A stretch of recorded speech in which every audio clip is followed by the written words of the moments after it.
This is Counterpoint, and I'm your host, Tanya Allen. Architecture plays a crucial role in shaping the environment in which we live, influencing both our daily lives and the broader cultural, and I'd argue emotional landscape. It's not just about creating buildings, it's about crafting spaces that reflect societal values and enhance functionality and inspire creativity. Architecture impacts how we interact with our surroundings and affects our mood and even influences our well-being. Thoughtfully designed spaces can really foster connection and provide comfort.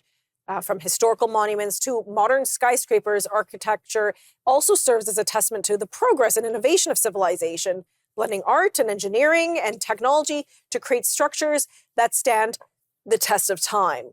Ultimately, architecture is an essential part of the human experience, shaping the way we live, work, and express ourselves.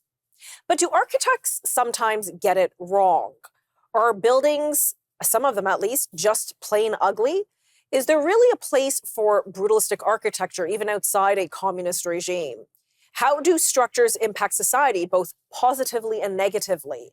Well, joining me now to have a fulsome discussion is Michael Bonner, a political consultant with Atlas Strategic Advisors, contributing editor to the Dorchester Review, and author of the book In Defense of Civilization, How Our Past Can Renew Our Present. And he's also the author of this C2C Journal piece, From Brutalism to Beauty, the case for returning to traditional architecture. Michael, thank you so much for joining me today. I appreciate your time. Thanks for having me, Tanya. I should call you Dr. Michael Bonner because I think you have a PhD, don't you?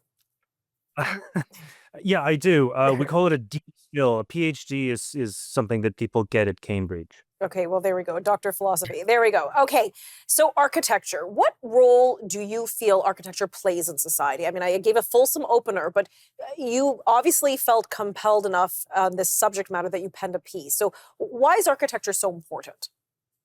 I think that architecture is the social art, uh, the social craft, if you like, par excellence. It is the one thing that we can do with human ingenuity and skill that more than anything else helps us to live a fuller life.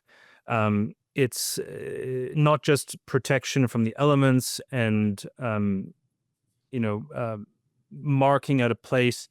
It's also expressing as you alluded, the values of a community, a sense of permanence, and a sense of what the place that is marked out by a building is for, and what its purpose is for us. And it almost evokes a sense of pride if, as a society, we create, say, a special landmark or a monument, or if there's an architect or a business that has housed its headquarters in some beautiful building. I mean, it really can be a source of pride. I remember when I was studying at university, I always tended to gravitate to the more classically designed, beautiful buildings rather than the modern, like monolithic kind of concrete structures. Yeah, that's right. I would agree with that. And there are obviously architectural styles that have varied throughout time, but um there are certain, as you say, classical styles or older ones that speak to us about certain, about the kind of thing or the purpose for which the building is made, and for the kind of, let's say, behavior that's expected within it. So let's talk about some of those kinds of architecture. Share with us which ones do you refer? Well, as I say in the piece, I mean, it's pretty obvious, I think, that I have a problem with brutalist architecture. Brutalism is derived from the French expression béton brut, which means raw concrete. It means basically the raw concrete style. And it's called that because they would pour the concrete in and mold it into specific shapes, and